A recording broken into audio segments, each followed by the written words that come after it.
Market आपल्या चॅनलमध्ये तुम्हा सर्वांचे स्वागत आहे।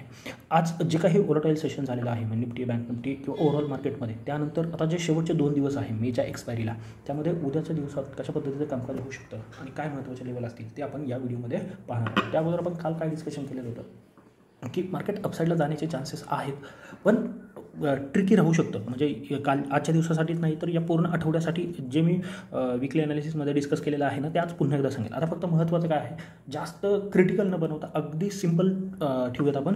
वरती ही जी लेवल आहे म्हणजे काल परवा जो हाय लागलेला आहे 25,100च्या आसपास, आणि डाऊन साईडला जी लेवल आहे ती आहे 24,650।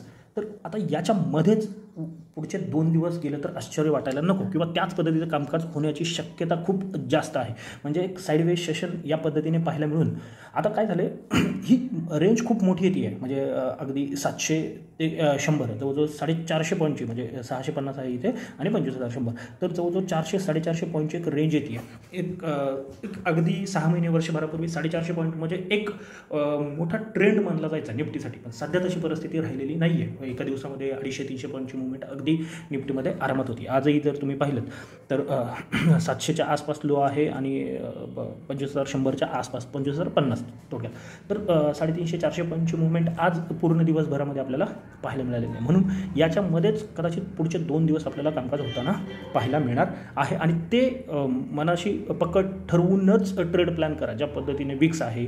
आणि मग ऑप्शन बाईंगमध्ये नक्की काय मिळू शकतं का हा विचार करायचा आहे आणि ट्रेड बनवायचे। खूप मोठ्या क्वांटिटी सध्या तरी घेऊ नका।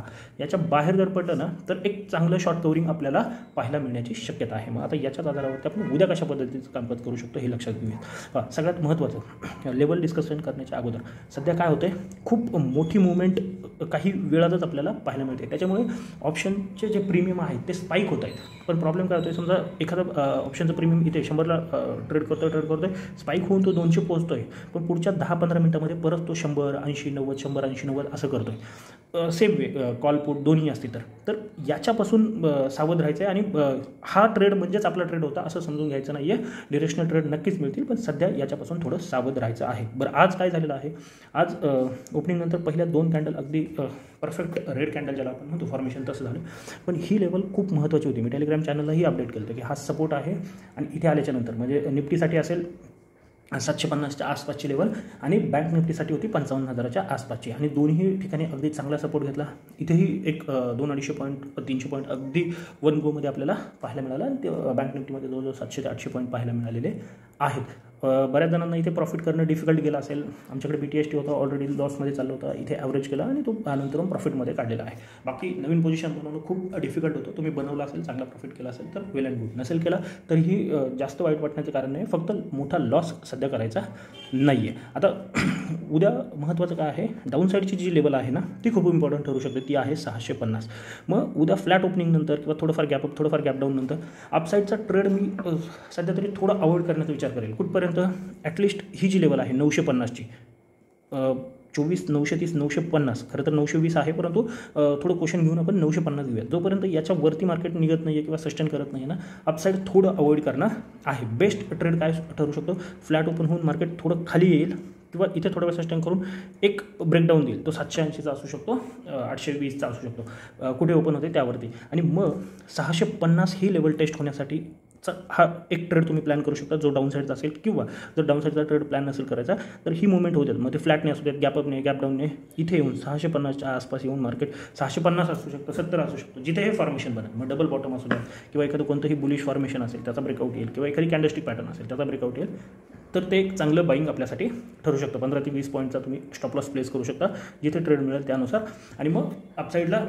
1:2, 1:3 या पद्धतीने टार्गेट तुम्ही सेट करू शकता। एवढं सिम्पल ठेवायचं आहे। वरती 950च्या वरती सुद्धा सेम लॉजिक, जो काही इथे येऊन समजा एखादा फ्लॅग बनतोय या पद्धतीने आणि त्याचा ब्रेकआउट होतोय, तर हा तुमचा SL आहे ना, तर 1:2, 1:3 या पद्धतीने आपण टार्गेट प्लेस करायचं आहे। एक्स्ट्रा काही करण्याचा प्रयत्न करू नका। जर 650 ब्रेक होते तर डाऊन साईडची मोठी रिस्क ओपन होऊ शकते, आणि जर 25,100 ब्रेक होते तर अपसाईडला एक शॉर्ट कवरिंगचं मोठं टार्गेट आपल्याला येत्या 2 दिवसामध्ये पाहायला मिळेल। पण सध्या ज्या पद्धतीने ट्रेड बनता येते किंवा ज्या पद्धतीने डेटा बनतोय त्यानुसार हे ब्रेक होण्याची शक्यता कमी आहे. मग याच्यामध्ये तुम्हाला दोन्ही बाजूचे ट्रेड मिळतील.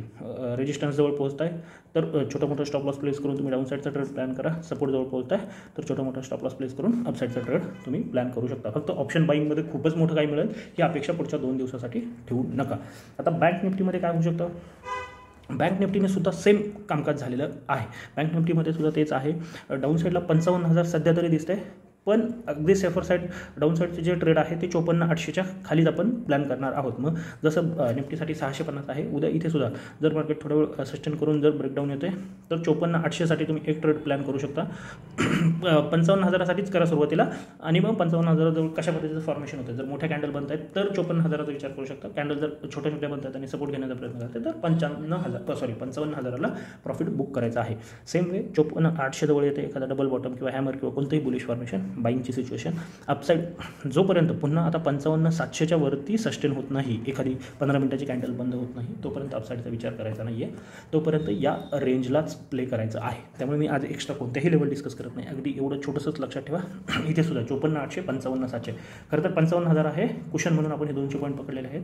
डाऊन साईड 55,000 आणि वरती 55,700 या रेंजमध्येच राहण्याची शक्यता जास्त आहे. याच्या कोणत्याही लेवल बाहेर पडले फक्त डाऊन साईडला लक्षात ठेवा 54,800 ब्रेक झाल्याच्या नंतरच मोठी मुवमेंट येईल. वरती 55,700च्या वरती जर मार्केट सस्टेन करते तर नवीन हायसाठी आपण तयार होतो. मग कदाचित एक्सपायरीला आपल्याला नवीन हाय पाहायला मिळेल आणि मग तिथे चांगले शॉर्ट कवरिंग पाहायला मिळेल. उद्याचं मार्केट ठरवू शकतं आपल्याला की एक्सपायरीला काय प्लॅन करायचे.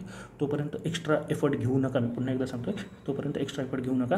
क्वांटिटी कमी करा आणि रेंज प्ले करता येत असेल त्यांनी ट्रेड करा. बाकीच्यांनी फक्त पाहिलं तरीही चालेल. जरी माहिती आवडली असेल तर नक्की आपल्या चॅनलला सबस्क्राईब करून व्हिडिओला सुद्धा लाईक करून घ्या. तर आजच्यासाठी एवढंच. धन्यवाद. जय हिंद, जय महाराष्ट्र. Keep trading.